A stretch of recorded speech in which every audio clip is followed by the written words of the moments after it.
welcome back to our regular podcast, Not in ShawScope. This is our podcast that spins off from a In ShawScope podcast, where we discuss stuff that is not from Shaw Brothers, that has a vague relation to what we discussed on the other show. And it's not a podcast. It's not a podcast. It's a videographical essay. Exactly. And I think the important word there, Darren, was vague, because I think Clive is about to stretch the idea of connective tissue to the point where it's going to fucking sprain a ligament. I'll stretch your connective tissue, young man, if you don't show me a bit of respect. He likes that, though. Yeah. So yes, Darren, tell us what did we watch that is somehow vaguely connected to what we've already watched for Shaw? No, I'm not gonna discuss that. That's for Clive to Okay, good. Right. However, as an advertisement for the diversity of this show, we are going to do a Korean historical epic from 1961. We are going to do a monster movie from 1967. And when I say monster movie, I mean a proper Godzilla-style monster movie.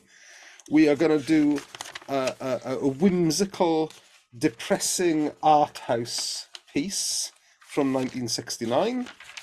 And we're going to do Mario Bava-style ghost demon possession story from 1960 something else.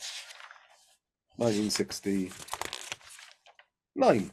Yeah, that's the one you meant. The other one the depressed. What you said. That's 78, right? The last one. Oh, sorry. Yes, quite right. Sorry, that's 78. How did I get that wrong? Yes. Anyway, so just as an advertisement, the diversity that you were going to get. See, I like the device. I think this is going to be a good one. This is a nice little collection. We have cast the net wide, but they're all great films. But it's just that I was struggling at the very beginning to see. I could see how we could make the claim that we were, jumping off from the Thousand Year Fox myth, right? Because that came up in one of the Shaw Brothers episodes. Yeah. But from there, these films don't relate to anything we've done in Shaw. These films relate to the film that we spun off from. Well, no, because they were the star of most of them were in Last Woman of Shang, right? Oh, okay. Yeah. Then I stand corrected. Is in the majority of those. Yeah. Okay. O ye of little faith. I'm very good at the vaguest of connections, but they are there. Yeah. So, and anyway, it's just that I think it's a fun little bunch of films. I wasn't sure if they would be, because I hadn't seen any of these previously, but I think it turned out quite well. No, that was a good selection, actually. Yeah. And just, you'll be pleased to hear this, Nick. We'll be doing one more show, which is actually a spin-off from this show, which is that's not in ShawScope. But it'll be worth the wait, I think. No, Clive is not allowed to start new podcasts. No. This is going to be under the umbrella. This will be not in. Yeah. Yes. Yeah. It'll be not in Gone Wild, and we'll do it at Fort Lauderdale. Excellent. I will bring our tops off and stuff like that. It's like a summer special. That's it. There we are. Yeah. Right. Yes. So what are we? So the first one. So we're going to go chronological. Yeah. Prince YEONSAN. 1961. Historical epic. Yep. Who wants to run through the cast and the plot? Right. So the plot then. So Prince YEONSAN was a real person, right? It's a real historic person. YEONSAN of Joseon, 1476 to 1506. So this would have been a period of the Joseon dynasty. And I think this is a relatively well-told story. And kind of the way I understand it is historically he's considered like one of the worst tyrants in Korean history, right? And turns I out, imagine that's up against some stiff competition. yes, turns out there's a sequel to this film as well called yeah, this really ends with him really at kind of fully seizing power, right? Yeah, Tyrant YEONSAN is the sequel to this, which is also up on the Korean Film Archive, and I think we'll probably get to that as our little spin-off. So yeah, so this seems to be like how a tyrant became a tyrant, and I think that story, and I think from what I understand in general, that's how it's often divvied up, is how he became a tyrant, and then the rest of the adventures of a cunt, right? Which will be the next film. But here, so yeah, of course it's a melodrama because it's a Korean film for us that they kind of specialize in. They like a bit of waterworks to the Koreans. Yes, so without going into too much detail, it's kind of the backstory of, so he ends up through various convolutions. He's next in line to the throne, right? And then it's basically him figuring out all the court intrigue and stuff that led to him getting to that position, the people who are still plotting against him, and what happened to his mother. Yeah. Is that about he's a good boy, really. He's a good boy because he loves his mum. Yeah, he does. He doesn't like Diaz, though. No, he's not keen on those Bambis, is he? No, and he doesn't. And puts an arrow on, and yeah, if you're sensitive about cruelty to Diaz as well, you may want to think twice. Yeah, he doesn't much like scholars either. Scholars and government, anyone pointy-headed fucking, scribes of any kind. There's some great Trumpian stuff where he's kind of railing against how he's the most vilified and the most like everyone's against me. That it was funny to see the kind of the Kim Jong-il, Kim Jong-un mixed with that kind of Trump. I don't really want to be doing this fucking job. I couldn't care less about any of this. I just want to grab women by the pussy, basically, and party like it's $14.99. That's kind of the... Well, okay, go ahead. This particular character does have some semblance of honor, though, as far as his dear old mum's concerned. Yeah, he really wants her enshrined, for sure. Yeah. That's a big issue for him. And he's played by Shin Young-gyun, who was, of course, one of the stars of Last Woman of Shang, right? And also Won Nam-kung, who we'll see a lot more of in the other films. He's also, there we go. So it's been established, the link. Back off, Nick. Yeah, structurally, this is quite strange because the whole first kind of 2/3 of the film are dealing with him in what is the present day, right? In the present day for ancient Korea. And then suddenly the last third of the film almost is this extended flashback to how his mum got fucked about, fucked over, and then we come back only for really a few minutes to him in the now and being like, I'm gonna nail you all to the wall, you pricks. The end. It's quite long. There's some good torture-y bits at the end, though, to be fair. Yeah. It's those 35 minutes as well, which is worth mentioning because so but it's not draggy. I never. I don't know. This is exactly the kind of film I thought I would enjoy, and I didn't not enjoy it. And it's similar in a way to some of the historical epics that we've been watching over at ShawScope. But I don't know. I think it's something to do with the layered on melodrama. I think that it can get a little. It's not a bad film, but it's.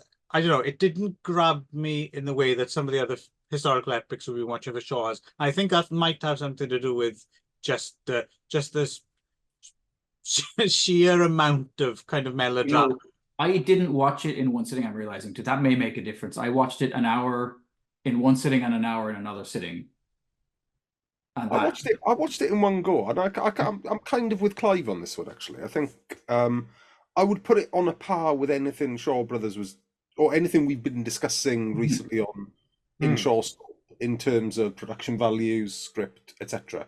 It is more histrionic-y, Yes, I would say, but I did like the little flirtations with the supernatural, because there's a little dream sequence in there where he's visited by his mother. yeah. I did like the because he's kind of a wanker at the start. Yep. He's just like a Lothario in the middle, and then he's like all about the vengeance at the end. And you're not really meant to like the character, I don't think. No. But I was kind of not rooting for him, but I was identifying a little bit with the character. I don't know if that's just me and my Trumpian tendencies, you know. I think the thing is, sometimes films kind of have a cumulative effect, right? And then when they reach the conclusion, you look back and okay, in that case, it's earned all the things that it's gone through. And I think with this film, it does have a cumulative effect to a certain extent. Like by the time it got into his last movements, I was like, okay, But sometimes the cumulative thing cancels out all the draggy bits, as you called them, from earlier. But I think in this case it doesn't. It has a cumulative effect, but it doesn't. It didn't negate the bits that dragged for me. I think they were, they were still bits that drag. It wasn't like a necessary thing that you had to get through to. Do you know what I mean? Yeah. I mean, it is too long. Yeah. I mean, you could have cut 20 minutes off this and it would have been better, I think. Yeah. And the old sort of Hwang Mei operas have the excuse that there's a load of musical numbers in them to be 2 hours. That's the thing, and they tend to zip along somehow a bit. I don't know. It's an odd one. If I can imagine your mood maybe affecting. Like, can imagine if I was in a headspace where I was totally absorbed, like, I don't know, if I'd got high or something before and just sat down to watch it and just got sucked into it, I can imagine it might be a slightly more rewarding experience. But it's the film's job to suck one in, right?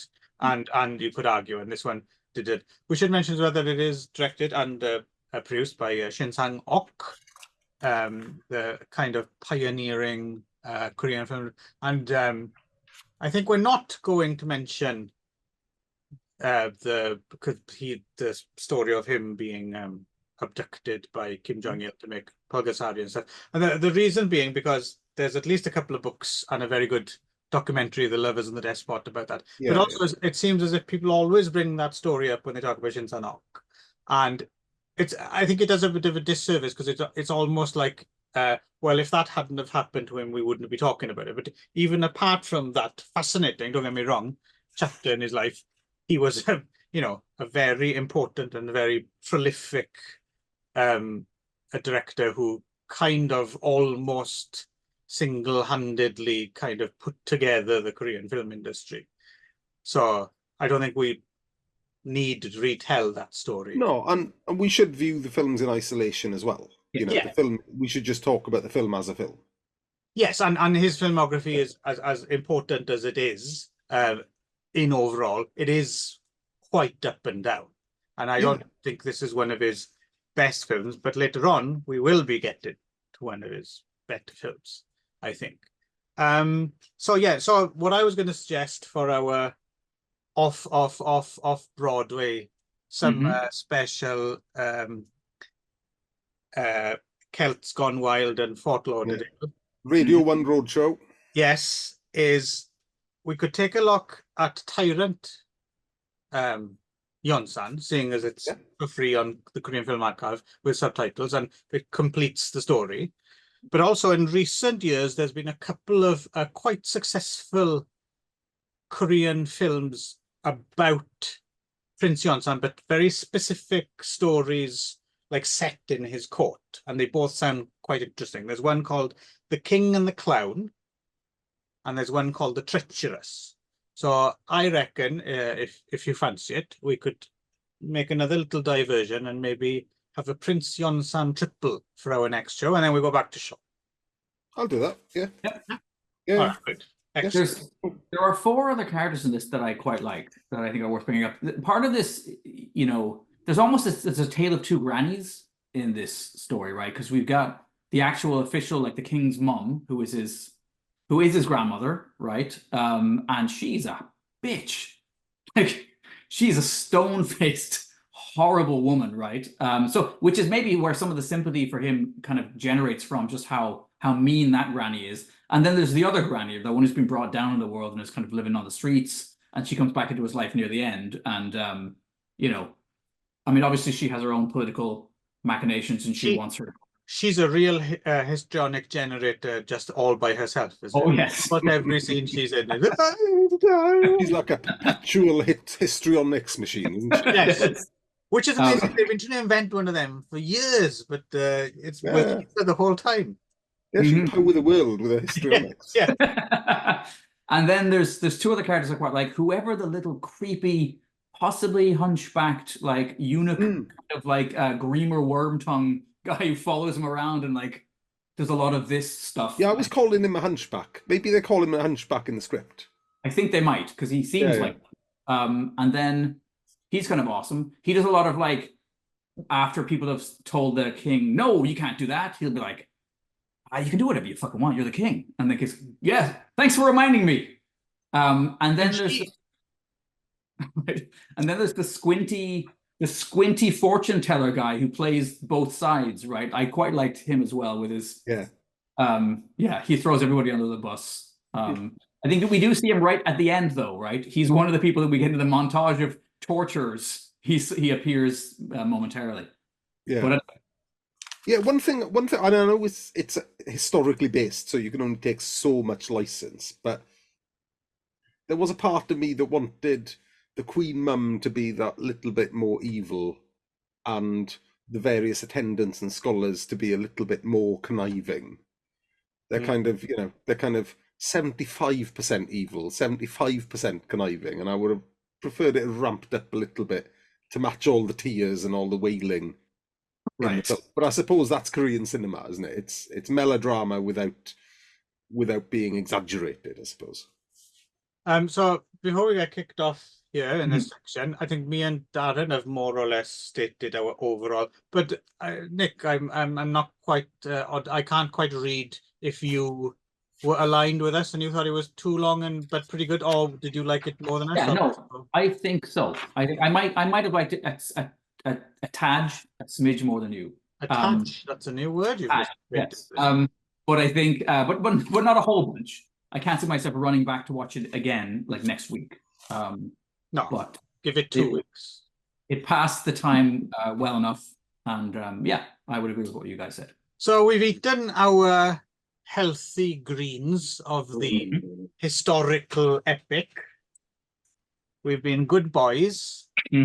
So now we get the treat. I don't know what that is.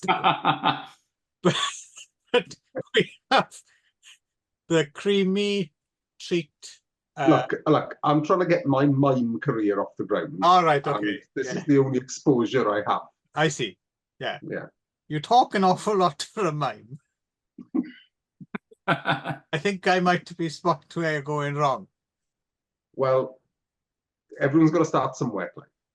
Yes, exactly. So, Space Monster WANGMAGWI. From 1967, directed by Jin, who I don't think went on to anything more. Byung Ha-young screenplay. So, this one is kind of interesting because it was, for the longest time, considered a lost film, right? And we've only been able to watch this quite recently. I didn't know that, and it's a nice print for something that was. It is a very lovely print. You expect things to be a bit more beaten up looking if they've been lost. Yeah. No. So in 1967,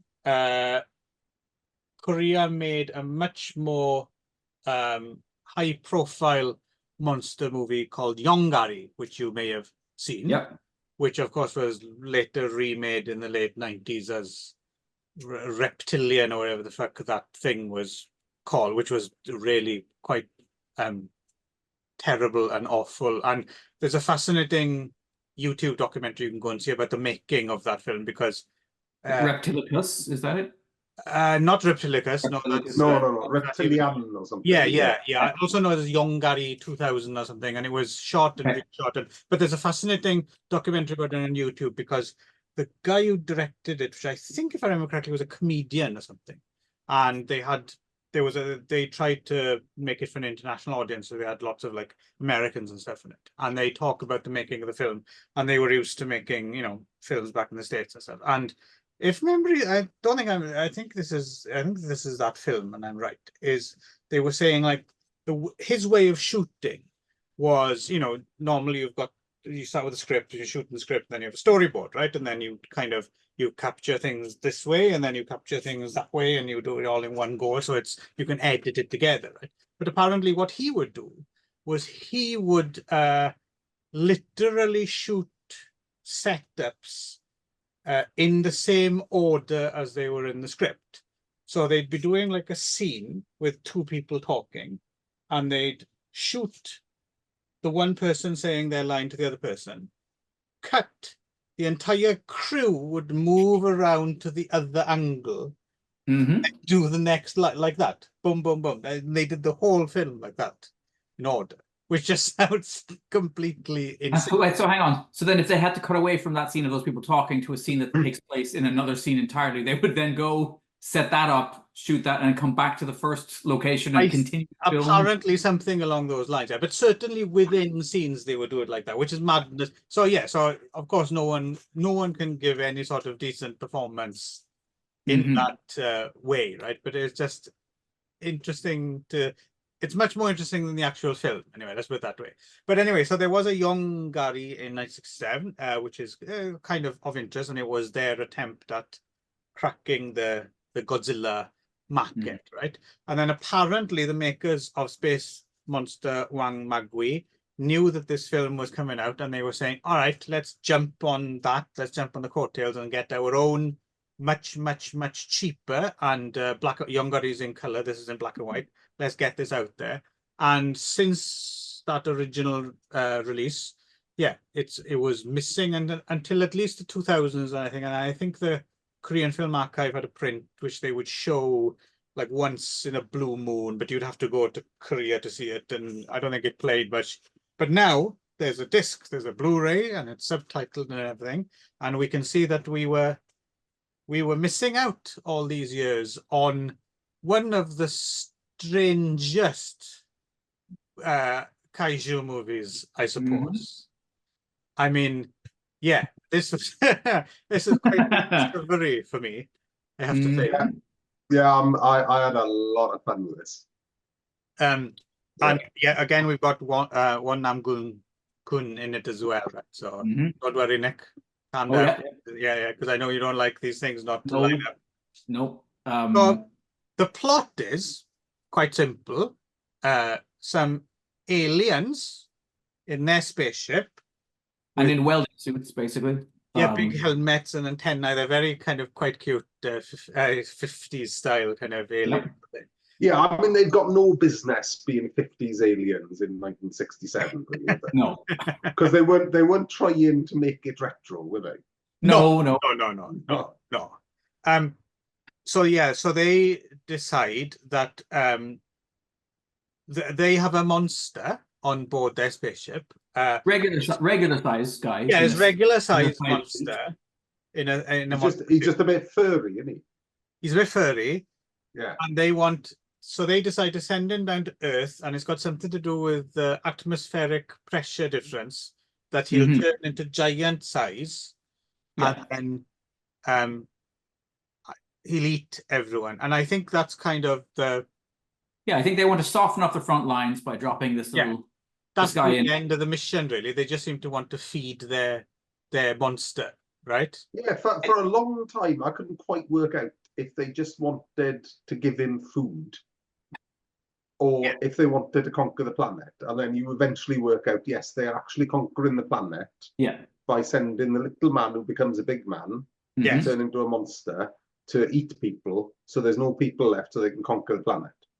Yeah. That was my assessment. Yes. Right. Starting in Seoul. So they send him there, and so you think, oh, okay, here we're in for some, you know, city stomping kind of action, right? But I don't know if it's because, you know, because the thing is, some of the miniature work and stuff like that is actually quite good, surprisingly good. Yeah. But it might be too good, because I get the feeling that they don't want to knock any of it down. Right? So, because there's this big in towards the end of the film. There's like this, looks like some sort of wooden like arch over the road or something. Yeah, that's clearly, you know, some carpenter has come up with and lovingly crafted, and it looks quite hard to break. And he is struggling to break it a bit. Yeah, and he often steps over buildings and things. Yeah. So there's not as much destruction. It's interesting because that's what you think that's where the fun of this film is going to be, is the destruction. But there's so little of that, and also like for long periods of time. So we get like extras like running about and panicking, but it's a quite a tight shot. So there's not too many people, right? You can tell there isn't that many extras, and they run around, they panic, and then but Space Monster WANGMAGWI just kind of stands there, doesn't he? For a long, he doesn't do anything. He doesn't step on anything. He steps on one Oji-san at one point. Yeah, there is an old fella that gets squished.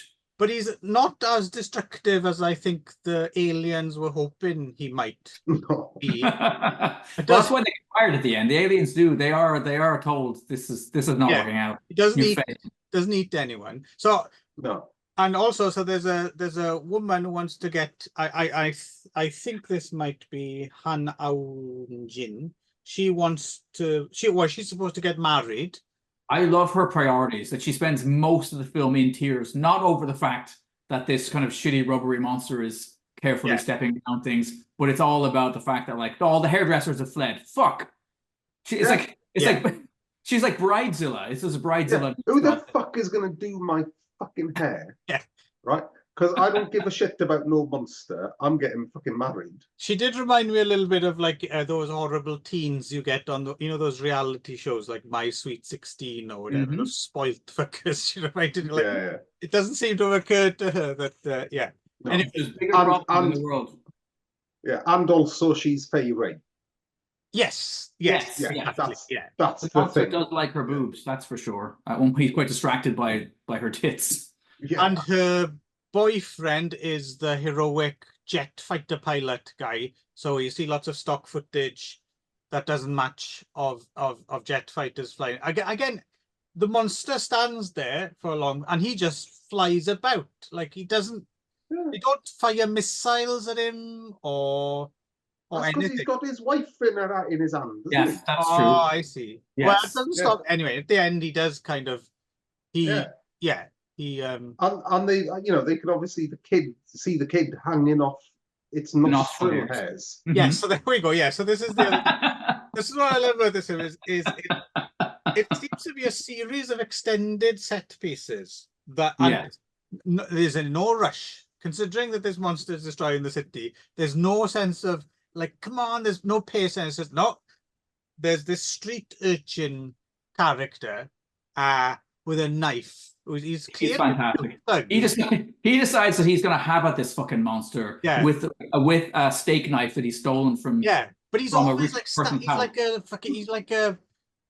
he's like a Korean version, like the Dead End Kids or Bowery Boys or something, but like more psychopathic. And more stabby, Yeah, he ends up inside the monster's head, finding every single bit of like mucous membrane he can to ram his knife into. Like, he sets about this monster's fucking internal head organs, doesn't he? And slashes his eardrums. And this goes on for ages. That's the thing as well. This is not just a few like boom scenes. No, there's a while he's in there and he's stabbing the eardrums and he's swinging on the nostril hairs. he takes a piss at one point. Oh yes, right. He knocks the head, and the woman's rolling around in the paw, and the film just stops dead, just to let this go on for a while. And that's not the only. There's several of these kind of like, they reminded me of scenes in a P. Ramlee film. These like extended gags with these various other side characters, like the two guys who have their bet, right, about with the white spin. Yes. And it turns out to be the woman who wants to get married, her mother, right? And embroiled in that storyline. And they go back to the house, and the man, he says, "No, I'm gonna get killed by the monster before you or something. No, I'll bet you won't, and you can have my wife." And then they go back to the house, and he thinks his wife will object, but no, she takes quite a fancy to the other bloke. And that goes on for fucking ages. Well, then I will say, sorry, Clive, if you can, the only part that stretched my credulity at all was there was a bit where a guy attempts to take a dump. Oh, here we go. Yeah, this is in plain view of everyone else in a kind of a crowded situation on a piece of newspaper, and then, I mean, it's the kind of thing that you can only imagine a scriptwriter could come up with. He falls backwards into his own shit. You say that, but I was thinking about I've done that. Darren. I know you have, Darren. But you know I'm what? well aware. It's in my notes. Holy shit. Darren. Darren. Yeah. But I'll tell you something. Put in a bit of newspaper down first. It's fucking revelation. Yeah. I'd have just shoved it. I see what I'd have done is I'd have shoved on the floor and probably scrunched up a bit of newspaper and put it over the top. No, he's clever. Oh, that bit's great. That bit's fantastic because it's fully cut back and forth. Fully crowded room as well, right? Like you just, But also, did you watch it? If you watch that scene carefully, it's actually really strange as well, right? Because he wants to take a dump, and he says, "Oh, I want a newspaper," and we cut to there's like a man getting a shoe shine from a shoe shine boy, and for no reason at all, he punches out the shoe shine boy and picks up a newspaper off the floor and gives it to him. What? There was no that gratuitous violence. Also, don't forget that the scene of him squatting and taking the shit is intercut with a woman giving birth. Yes. So there are equal kind of activities involving expelling something from your body. Yeah, but that's not very sanitary environment, is it? You know. Well, not if there's a guy pinching a loaf right over there. No, it's so odd. It's like, who was thinking, like, obviously they had the kaiju films, the Godzilla films and stuff in mind. Who was it who thought, you know what's missing from those Godzilla films is, a man trying to get them, and it's trying to get your head. But turns out that's what was missing from Godzilla actually, in 1967. Because this film's fucking brilliant. It's mad, isn't it? And then so the little kid manages to disconnect some sort of antenna thing. So in the end, the aliens give up and blow up their own monster after the which set an entire mountain range on fire. Blow it up. And then they all live happily ever after because the couple decide to adopt a stabby little street kid. That's not ending well, is it? That's not. That kid's already. The twig's bent in the wrong direction, I think, with that kid. Yeah, he's murdering them in there. That's it. He's gonna have the knife between his teeth, and he's just gonna sneak in at night. Yeah, and piss on the corpses. Yeah. So if you're looking for a straight up like good monster movie, you stay away from this, right? Right. If you are looking for just like a film that, whether by accident or design or whatever, just doesn't follow the rules, just has its own sense of, there's nothing boring, as slow as it is. Everything is so unexpected and strange, and it has nothing in the film has relation to anything else, like in terms of time and space. It seems totally random and distanced. I mean, I enjoyed the fuck out of it, but I didn't enjoy it as a good, classic monster movie. I just enjoyed it as a unique, what the fuck is this now? Which is always, because when these lost films come to light, there's always a danger that, they're just going to be a bit boring and at least we can see it. But yeah, but no, this one, this one was quite the revelation. I'm glad this. No, I haven't seen anything like this ever. Maybe that's bigging it up a little bit too much, but this is so off kilter. Yeah, it's such a skewed kind of monster movie from kind of the back end as well, isn't it? So it's the back end of monster films in kind of, certainly Japanese and world. Yeah, they'd already started to get silly and childish at this point, right? Yeah. And not in this way, childish, but this is weird, silly, and childish. Yeah. And it doesn't. Although there's a lot of references, for, obviously Godzilla, obviously King Kong. But King Kong. There's a lot of, because they mention King Kong a lot because they say it looks like King Kong, which it does. No, but they simultaneously don't give a fuck about Godzilla or King Kong, and they're just doing their own thing. Yeah. Which I'm into. Yeah. No, it's an admirably strange. No, I can't think of anything else quite like it either. No, if you're looking for something, offbeat, then I think this is well worth it. And let's not forget, if we're still around in 17 years, they can do the -1 version. Yes, there we are. See, origin of the space monsters. WANGMAGWI, how he came to be. How did these aliens? Where's he from? Did they pick him up?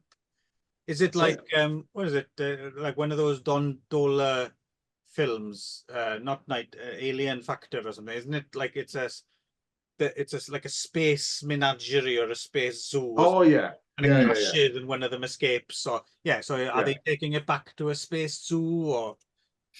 I want to know this. I want fan fiction about WANGMAGWI and the little stabby kid, how he became to be the little No, he was just born wrong, that stabby kid. I think so. I mean, it is just, but it's like they're a different breed. I think there's there's an element of toughness to the post-war kid that we just don't see anymore. Well, there's tough and there's psychopath. Psychotic, yeah. Well, I mean, they're flip sides of the same coin, I think. I also noticed that I wondered if the makers of Independence Day had maybe, but I guess I probably haven't seen this, but the way that the monster hides in the typhoon and the planes have to approach this kind of, it was little elements I felt there of. Well, the typhoon, no, there was some sort of plot point about the typhoon, that they needed the typhoon to make him grow big or something. Right at the start, right? They needed specific. Yeah, they needed specifically to drop him in the typhoon for some reason. Yeah. Well, so anyway, right, all recommended by all. Yes, good time will be had. I think if you go with the right expectations, I think you'll have a good time. So let us move on from WANGMAGWI and Korean Asbo Boy, and move on to 1,000-year-old fox from the following year. Again, a Shinsang Ok joint. I think one of so it was released in '69. One of 8 films he directed in 1960 that were released in 1969. So he was a pretty prolific fella. So I suppose. So the context here, for those who didn't know, I suppose is the fox spirit, right? The cunning fox spirit who can shapeshift and stuff like that, which is a trope, all across Asian cinema, right? There's a lot of Hong Kong films, Taiwanese films, Japanese films, but this is the particular Korean take on it, I think, isn't it? With this version doesn't have the 9 tails. Sometimes it has the 9 tails, and since this, in more recent times, there's been a lot of big hit. What do they call it in Korean? Gumiho is the fox spirit, usually a beautiful woman fox spirit. And yeah, there's been also, there's like, it's crossed over now. So it's like, I remember there was a hit TV series, My Girlfriend is a Gumiho, or, you know, that kind of thing. So I don't know if you would want to call your girlfriend. I don't know. But well, especially with the advent of gummies that are now quite good at getting people relaxed. Yes. Just saying. Yes. Or there, she takes her teeth out before she goes down. But in any case. Yeah, so this is Shin-san. So it's interesting as well, because the thing is, the legend is all, and as far as I can tell as well, there's a bunch of different bits of there's something to do with, I think usually the Gumiho feasts on livers or something like that, and then there's also some beads. We'll see that again. There's some sort of beads, and yeah, well, that's what we're going to say about the liver thing. I mean, when we get to that film, I think that might be a slight fox spirit reference thing. But that stuff isn't in here. So in some way, unless it's a ghost reference inserted into a fox spirit reference, into a fox spirit film, it could be the other way around, couldn't it? Well, no, that's what I'm saying, because it's absent from this version, right? They don't. Yeah. Oh no, hang on, no, it's not. No, they do mention it, don't they? They do mention. They do, yeah. Yeah. But there's other stuff with the beads and things like that. Which so it's an odd. It's on the one hand, it's like a stripped down version, and it's creating its own. See, I assumed watching this, because there's also a remake as well, which I'll mention briefly. But which is interesting because that doesn't mention a fox spirit at all. But I thought this was like, I would have assumed that this was like the classic text version of the fox spirit story. But I don't think that's actually the case. I think it might just be Shin-sang-ok just taking the fox spirit thing and doing his version of it, which would later, you know, kind of because fox spirits, as I know them in Chinese literature anyway, are kind of fairies, really, aren't they? They're not really ghosts, so they're alive things, right? But they're like a fairy, you know, like a mischievous spirit. Yeah, that is like an eternal kind of creature, right? Whereas this seems to have more to do with ghostly goings on and curses. Yeah. And in Japan, they're like they're slightly more kind of mischievous shapes. I remember once going to up north, we went to a shrine that had been built to like appease the fox, and it was just covered in stone fox statues with ribbons and the Jinzo statues, and so that's another kind of thing. It's kind of closer. I thought, Clive, you were about to tell a story about a time. You set me up there for like that you were going to tell us a story about a time that you experienced personally a fox, a kitsune or inari spirit there, but then. Well, I don't remember that. I'm blanking. This is one of those stories I've carried. No. I just the way you set it up. I see. You were about to tell us a story by the time, like, lads. There was that time when I went up north in Japan, and the mysterious fox lady turned some leaves into money and took me to a karaoke bar. But you're right, Aaron. It tends to be it's a more like a mischievous kind of, like, for those who are looking for a more kind of mainstream reference, like in the same world, it would be in the same world as something that would turn up in Spirited Away or something like that, right? Well, so go to watch the film Pompoko, which is primarily about tanuki, the raccoon dog, but also features some fox spirit characters. But for me, this has much less to do with supernatural fairy creatures like the fox spirits are, and more to do with a kind of a cursed. All right, it's a lake, but you know it may as well be a haunted house. Yes, and a ghost. This is a ghost story more than anything, isn't it? Yeah, and I think this might be the Shin-sang-ok of it. I think, that's always a roundabout way. That's what I was trying to kind of say. I'm not sure if this is the origin of it turning into a more of a horror thing rather than I'm not quite sure, but yes. So because there's some Bava in here as well, right? Oh, yes, yeah. Put that right out there. Yeah, It's and also there's a atmospheric as fuck, I would say. atmospheric and there's thing we'll get to it, but there's things that happen in this film that when you write them down and you consider it, you think this should just be silly, this should be ridiculous, but it's not. It's kind of creepy and it works. But so yeah, so we're in the Three Kingdoms period. We have the Queen, played by Kim Hye-jong, and she's very much taking a fancy to the general, this heroic general, as played by Shin Young-kyun. And yeah, what's the movie with fucking Demi Moore and Michael Douglas, the inappropriate work one? Ghost. That's the one. Yes, that's the one. Yeah. Yes, that's exactly the one I'm thinking of. Pottery Wheel. Yes, that's the one. Yeah, no. I think Disclosure maybe was the title. Thinking about.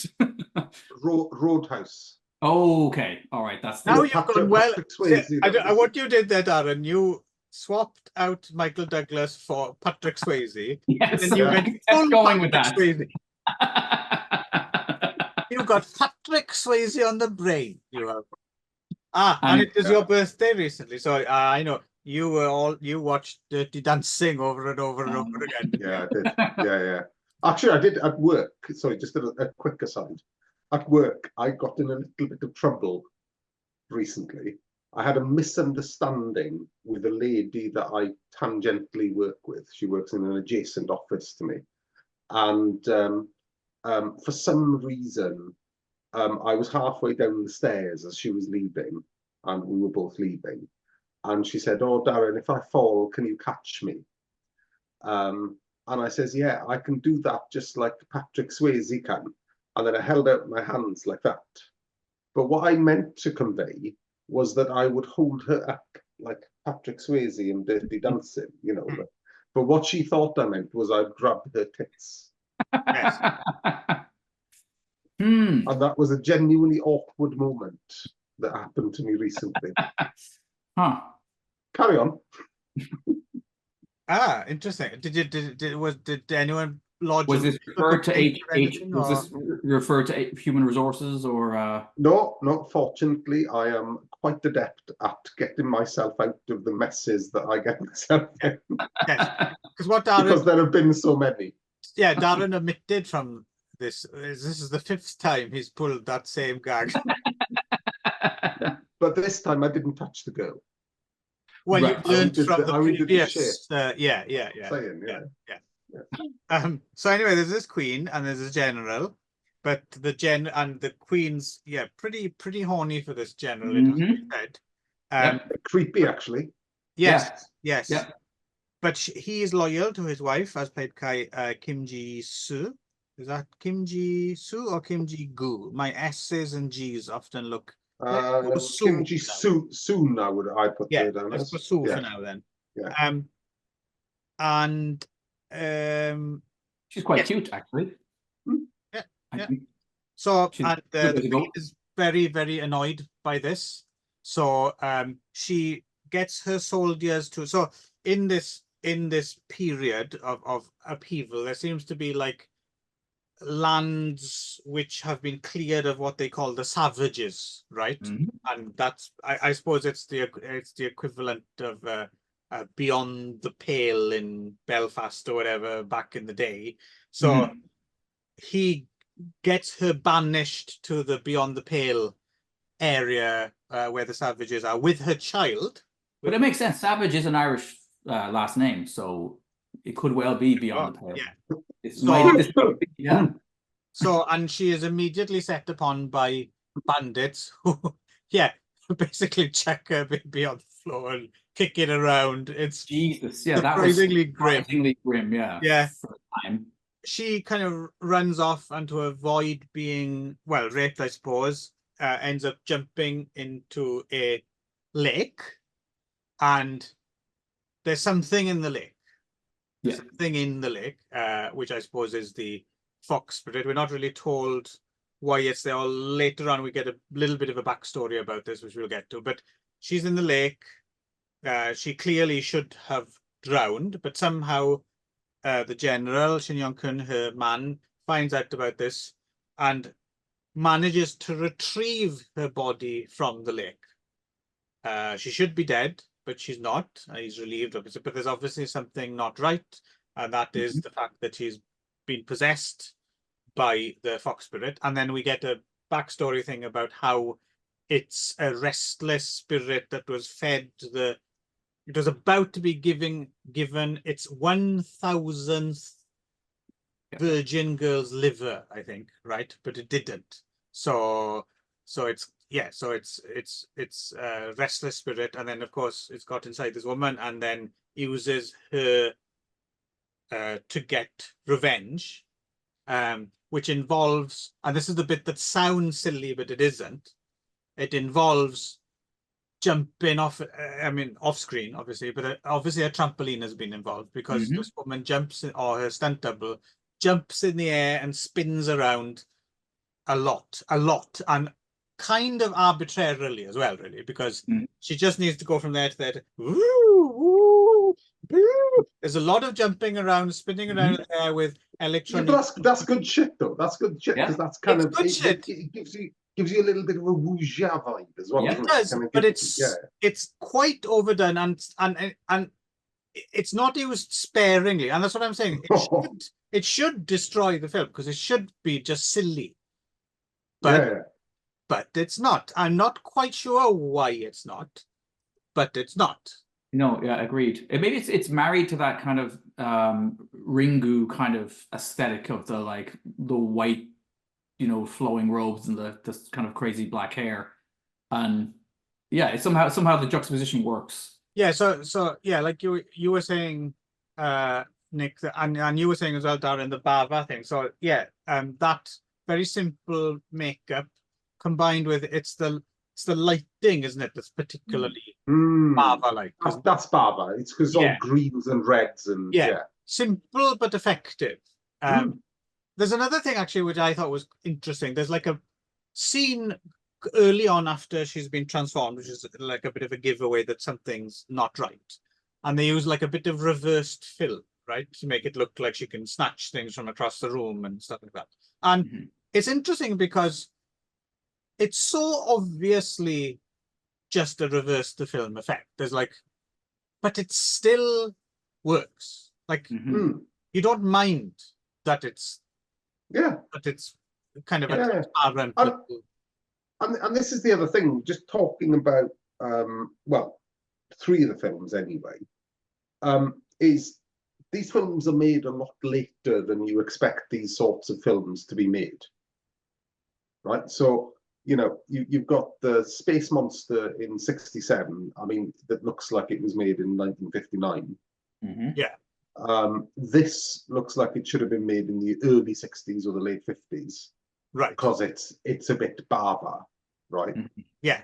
Or it's a bit, Ricardo Whitesnake, or taking it back to the East, it's a bit Madam Whitesnake, or it's a bit like what they were doing at Shaw Brothers in the earlier 60s. But it still works, right? So it's, although it's kind of almost out of time. Yeah. It's almost like, it's like a time capsule from 10 years before it was made. It's still working absolutely fine as a film, I think. Well, also, as well as being maybe in that way, so it's also just timeless as well, isn't it? I think. You can imagine it working just as well now. I was really quite impressed by this film. I didn't quite know what to expect, but I thought this one was solid. Like my take on it was, if this film was a lot more well known, I think it would get a lot more traction with horror fans specifically.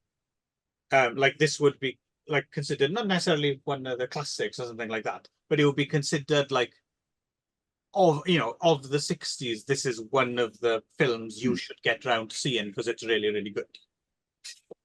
What do you think? Yeah, I think so. Yeah. It's, as I said, it's really atmospheric. It's a really strong sense of place, and I don't know if it was actually shot on locations or if that was all like the swamp itself, right? If that was all built in a studio, but it works really well. Yeah, I'm not sure actually. It could be a studio, but clearly some of it is location work, right? But no, you're quite yeah, and everything's like got that mystery. Yeah, no, it does have a real sense of place. It's quite impressive. And there was a moment too where I noticed there was like almost like a nod to like the Virgin Spring, or like I Spit on Your Grave or something like that. Like when she first kind of gets the power of the fox and she starts seducing the bandits who tried to rape her earlier and then murdering them. I was like, oh, this is very, it had that kind of Last House on the Lefty kind of vibe. Yeah. And then it turns into one-armed boxer. Yeah, it does. Yeah. Because she turns into a one-armed ghost. And there's all this lore as well. I love the lore that's all around this. Yeah. That takes it from kind of ghost story into kind of fairy tale, kind of vampire film territory, maybe. That there's this like arrow, isn't there, that the queen's got that protects the queen from her. Because that's what was used to kill the fox spirit that's in the lake. And I didn't get this before until I just read a plot synopsis on IMDb where they mentioned that character we see earlier is supposed to have been an ancestor of the queen. And so the fox spirit specifically wants to get revenge on the queen, not just because like it's like they both do, right? I mean, in a way, like the woman. Oh, I didn't catch that. Yeah. Yeah, but it kind of makes sense because it does seem like the fox spirit. It's not just that she's a vehicle or she wants the general's wife to get revenge, but that she also is acting against the queen on her own kind of. It's a team up, right? Yeah. But it's also parasite. But it's also kind of I'm not ever going to call this a feminist film, right? But there's also a kind of sisterhood vibe going on with this as well, with the relationship between the fox spirit and the pseudo dead wife. There's something about, and you mentioned it, I Spit in Your Grave. There's something about there's a female vengeance thing running through this as well, isn't it? Which is not bad for 69. No. Yeah. 69? Yeah, 69. 68, yeah. Other interesting credit. So the assistant director on this as well was Lee Jang-ho, who would go on to make some fascinating films of his own, including one I saw not that long ago from the 80s called The Man with Three Coffins, which is a really, really, really interesting film with like some shamanism and stuff in it. Fascinating. Oh, cool. Film. Yeah, I need to see more of his. I bought actually a book. There's a series of books called Soul Selection, which is like these thin volumes, and each one's devoted to a different Korean director. And there's one on Lee Jang-ho, and I read that, and I've seen a couple of his other films, and one of those guys, like I think worth discovering more of his work, and he was an AD on this. So something you won't come across very often is people making the connection between this and essentially its remake, a film called The Legend of Evil Lake from 2003. And the only reason I kind of figured that's because I'd seen The Legend of Evil Lake way back when it first came out. I thought it was okay, but it has exactly the same title in Korean.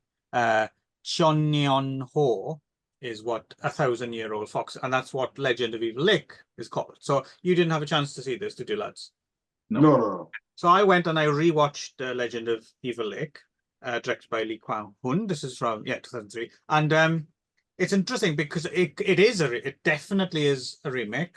The whole thing about the queen and the general and the woman being attacked and falling in the lake and all. But what was kind of interesting about the Evil Lake version, which it pales in comparison after you see 1,000-year-old fox, because it's more of a modern film with CGI and more of the romantic stuff, a bit more play. It's okay, it's not bad, but it played better when I'd seen it without having seen 1,000-year-old fox just before. But so it turns out to be pretty much the same story beats, but there's no fox spirit in this version. It's kind of interesting. So the woman just gets possessed by an evil, and then there's a prologue which gives us the backstory of the evil lake as well, from like 57 BC. So in this case, it's it's not even, it's a 1,000-year-old fox, I guess. It's not even a 2,000-year-old, but there's like like this shaman-like character, a man and a woman, and they're doing some kind of ritual, and they get killed by soldiers, and this ancient tree gets pulled down, and the tree bleeds into the lake, and that's how the evil lake. It's actually quite a nice little bit of backstory, which is not in 1,000 Year Old. Yeah. But it was interesting to me that they went and they did Legend of the Evil Lake, and they didn't mention a fox spirit at all. It's more of like a wuxia kind of action film than 1,000 Year Fox. But it's interesting to me. I was wondering why they, because especially by 2003, the fox spirit thing had become, you know, more of a trope as well. Anyway, so you'd think they could use it to promote the film or sell the film, but they really didn't out the fox spirits. Don't know why. But you know, like I say, I mean, I think that this is not really a fox spirit film, is it? It's a ghost story. It's a haunted lake because a spirit got killed there before. Right. And then it becomes about the possession by the dead thing in the lake, rather than a mischievous kind of fairy creature. So this film has hardly anything to do with the fox spirit. That seems to be just a name that's put on the evil in the lake. To be fair as well, it works in the remake. It doesn't disrupt the fact that it isn't a fox spirit. It works just as well. To back up your point that well, because fox spirits, the only fox spirits I know about are sort of Chinese mythology, which I don't know a lot about at all. But apparently they're in Vietnamese mythology as well. Apparently. Oh, okay. But, the only version I know is the Chinese version. But they seem to be kind of succubus kind of creatures that they're into draining men's sexual energy. Stuff, doesn't he? Well, yeah, exactly. And this has kind of less, this whether or not it's a folktale or a novel that it's based on, I don't know, but it doesn't really matter. Although she behaves in some ways like a succubus, kind of, a seductive spirit kind of character in some ways. This film is more about the vengeance anyway, and is more about the enabling, the revenge of the wrong woman sort of thing. So we clearly both liked it a lot. Nick? Oh yeah, I love this. And the general character is interesting too, because he's really stuck between a rock and a hard place, right? Because at one point he's basically given the job of protecting his queen, and he does want to do that, even though she is an inappropriate, workplace, environment situation with the sex and stuff.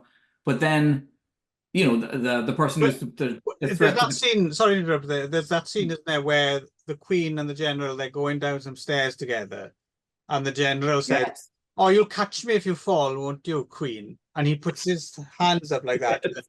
That's very inappropriate behavior. There was definitely emails to HR right away. But no, so he is in this situation where he's been given the job of protecting the queen from his own wife. And he is obviously, as it becomes obvious to him that that's what his job is. He the becomes Legend of Evil Stairwell, I'm going to call it. That's the one. Fox. Surely the fox of the stairwell. The fox of the stairwell, as Darren shall now be known. I am they're like the years of the fox. But I don't think we should maybe give away the ending, but I really like the ending, and it's hyper ridiculously melodramatic. Okay, I want to give one thing away about the ending. Okay. Spoiler alert. There's a skeleton. There is. Yes. That's it. That's all I want to. Yeah. To be honest, that ending is, we were talking about cumulative before. And the thing is, in this case, I was enjoying the film anyway. But that last reveal really brings it all together. It's like, it's almost like really quite creepy, and like, because the rest of the film's good, but the rest of the film was in no way scary. But that kind of gave me the heebie-jeebies, that last. Yes. My last note just says, "Well done, movie, well done." Right. Great, I think great supernatural tragedy. But it's I think I think what this film is doing is being incredibly classy at every turn. Yeah, it's just high quality, and yeah, we spoke about the nonsense that shouldn't really make sense, but it does. But every turn, it's just classy. Yeah, not sophisticated, but it's it's all about the atmosphere. And again, that's what Bava was, right? Bava was all about imagery, all about class, all about and it has even scares. It has a bit of the edge too. Like it's not yeah, like I mean, there is a baby that gets kicked around. There is an arm that gets hacked off. Yeah, the baby's not in Evil Lake version, by the way. They didn't go there in 2003. Like, she doesn't have a child. We won't be doing the baby thing. That's but the other thing I think we can't be overstated, and again, this is the film. It just doesn't jump out, but there's a few little bits here and there that, I mean, the budget on this thing must have been really small, I think. Like, I can't imagine they had that much to work with, but it's never an issue. No, interjecting you. There's a bit of stolen footage in there as well, isn't there? Because there's like the fox spirit makes some sort of typhoon in the lake. Yeah. When it's the night time, and when the typhoon's going on, it's the daytime, and it looks like it's from another film. Oh, do you think? Okay, yeah, could be. Yeah. I didn't pick up on it, but you could be right. yeah, because it's model work, and it's good, it's decent. Right. But I'm that smacked of. Oh, okay. They lifted that from somewhere else. Could be. But that's part of the fun. That's part of the fun of it, anyway. But anyway, good segue from one skeleton to another, even better skeleton. I did actually do that deliberately. Well done. I'm taking credit for that. Fair enough. So I believe we are now entering the realm of what the kids call today totally cray-cray. Yeah, batshit. Yes. Madness. Yep. Woman chasing. Also pretentious wank, arguably. Oh, maybe. However, I'm going to get ahead of this and say that this film is the pick of the fucking litter for me. This thing. Didn't I tell you the other day? You did, yeah. Clive and I met for another podcast. Okay. We were filming the Achafoo's podcast, and we were having a very, very brief chat beforehand. And I said how much I was enjoying this Korean quartet. And Clive, at this point, hadn't seen this film.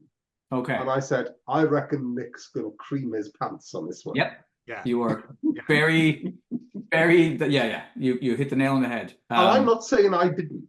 I had a load of fun with it, but I watched this, and I was just thinking about how much you were going to enjoy it.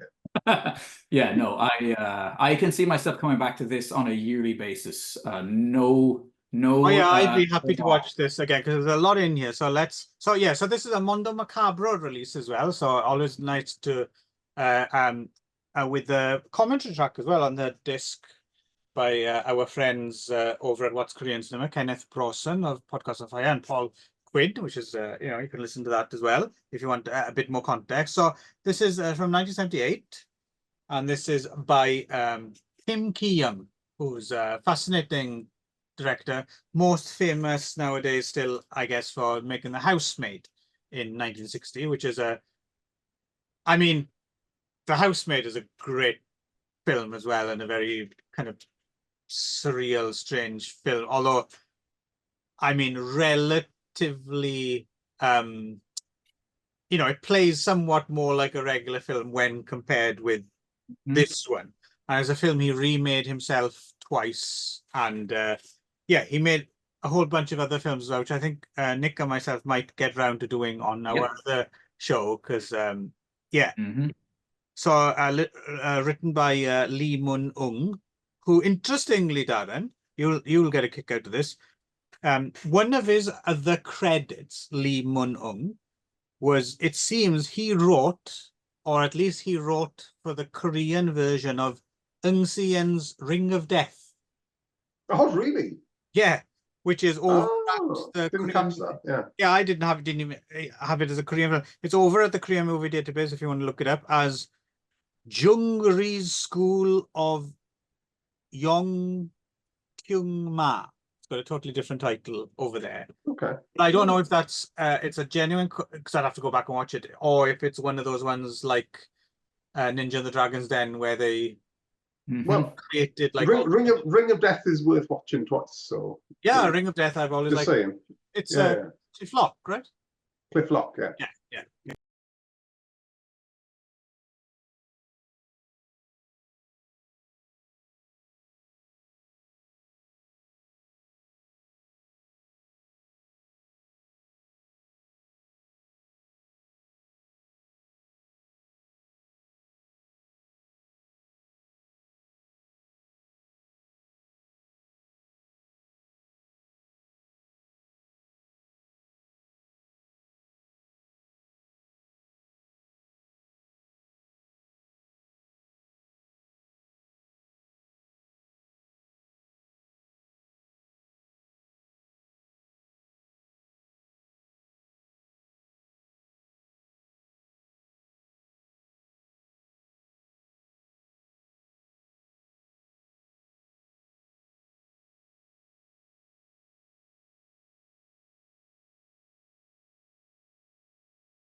I have to say as well, this is the only time in the film I think I actually identified with our Moni main character, because even though, well, I mean, yeah, if I had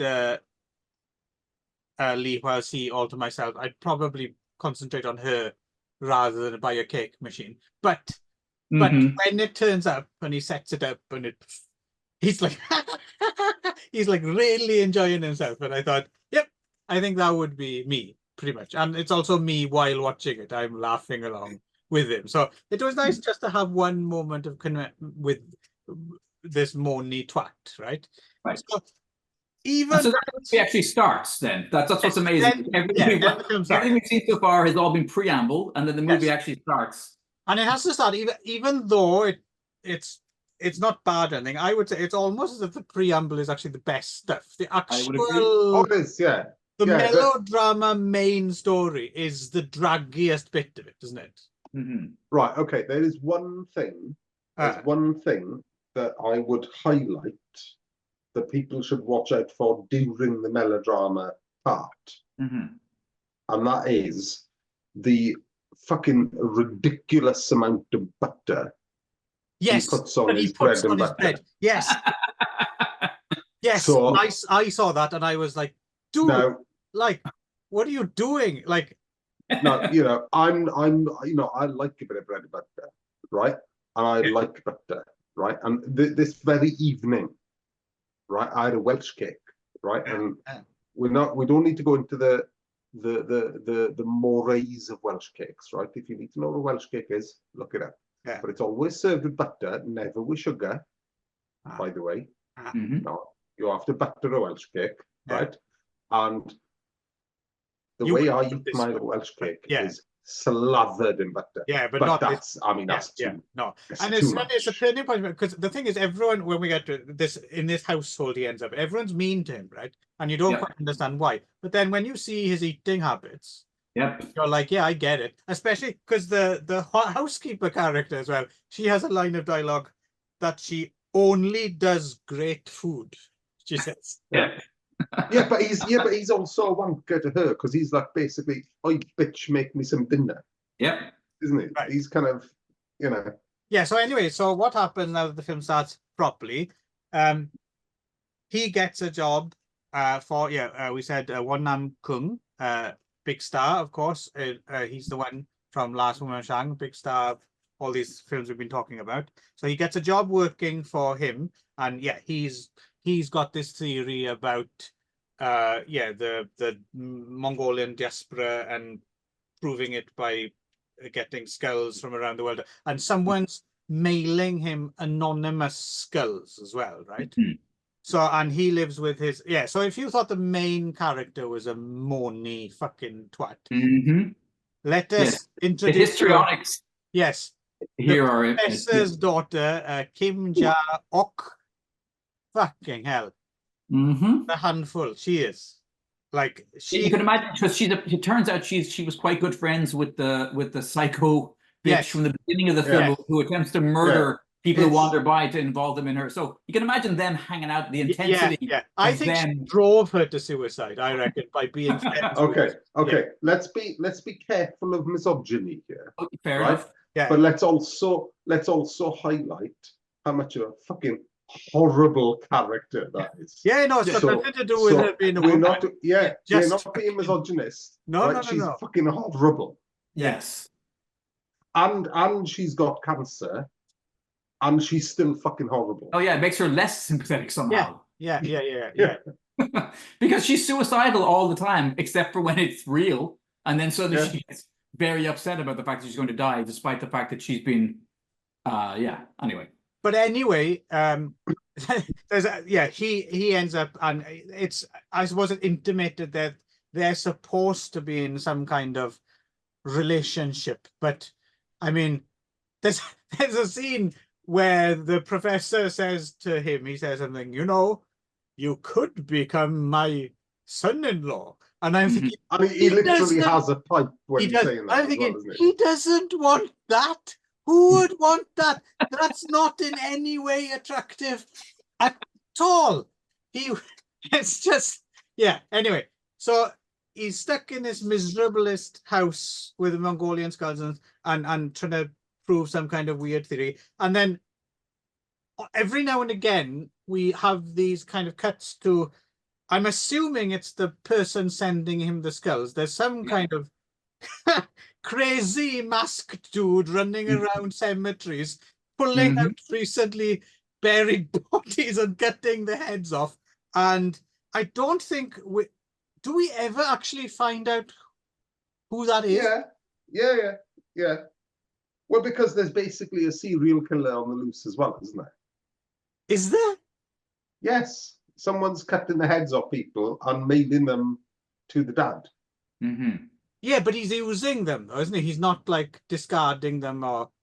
No, in fact, they boil the flesh off of it themselves. That's right. Yes. Yeah. At one point, they put a human head, in a big pot and just boil the fucking flesh off. Right. Yes. In the professor's house. Yes. But are the police involved? Is the crap cop? Is he involved in that serial? Yeah. There's like scuffles and stuff, isn't there? There's like at the end, the male misery guts gets embroiled in a scuffle, and then he gets embroiled in another scuffle, and then the end happens. Yeah. And it all turns out there's a couple of things that it might turn out to just have been a drunken illusion. There's also a brief respite for some campfire dancing and limbo dancing. I enjoyed that. Yeah, and everyone having sex apart from him and her. Yeah, that was very.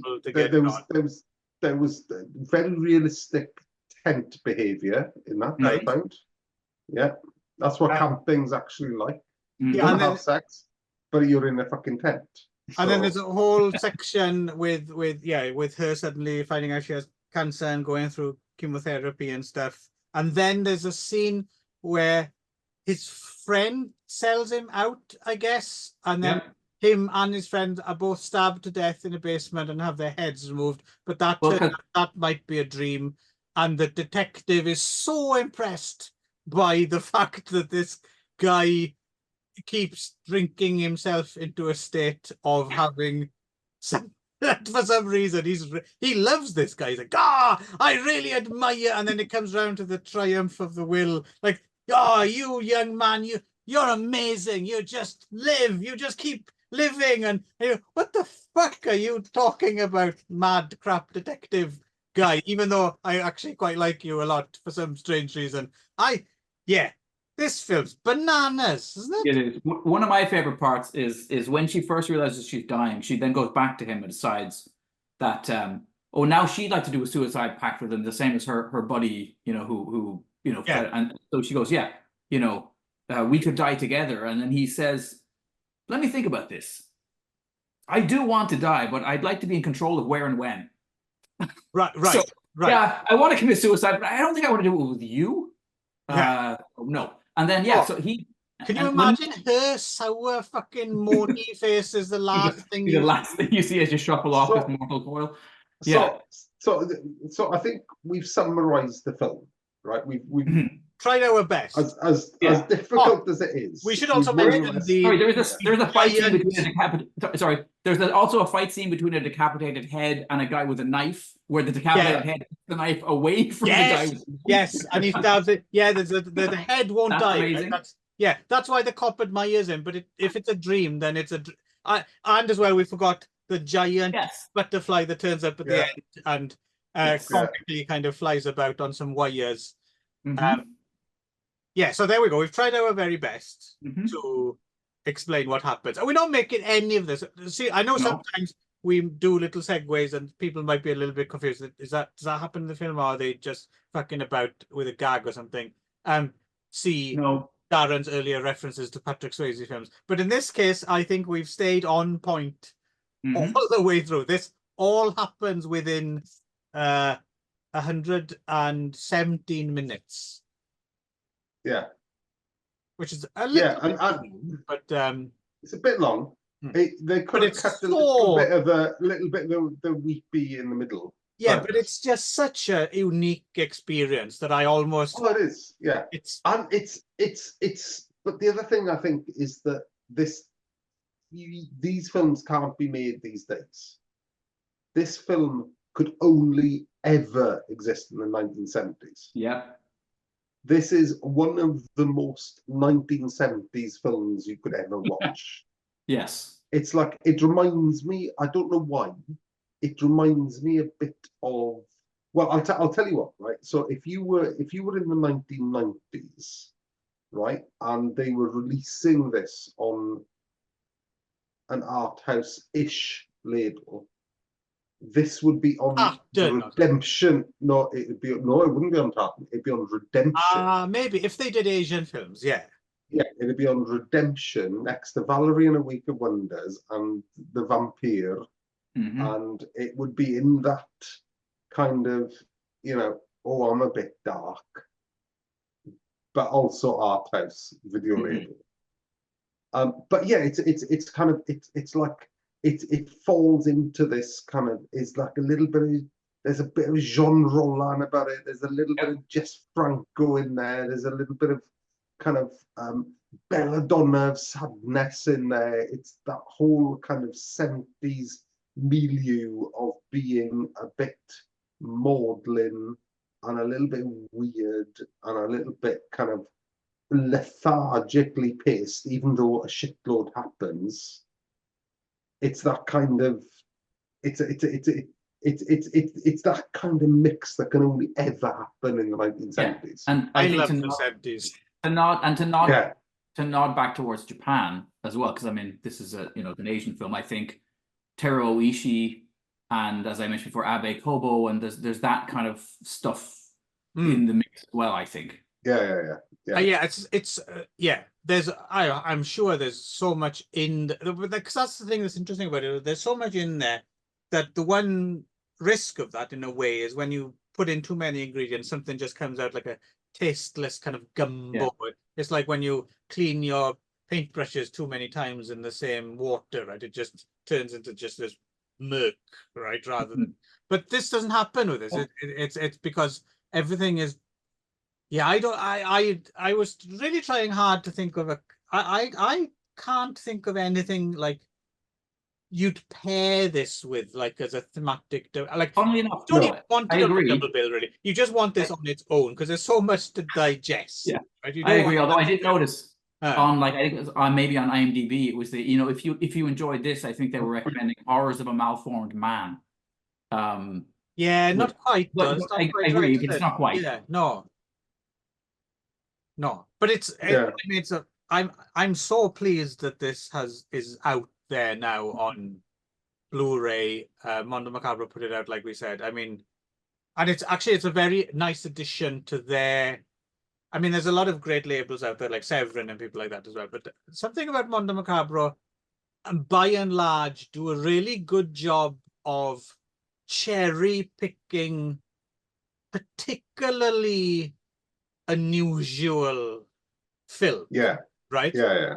So this makes sense to be on Mondo Macabro. Like, they have a way of choosing things. If it's on Mondo Macabro, it's, you know, almost definitely worth a look. Worth watching, yeah. And it's quite a wide-ranging. You know, they pick and choose things from all over, but there's something that links them. Yeah. There we go. Mongolian skulls. I think that's right. Yeah. So there we go. Not in ShawScope. We'll be spinning off a bit more YEONSAN next time, and then, believe it or not, we'll actually be watching something from Shaw Brothers after that. Ooh, you imagine such a revolutionary concept. Until then,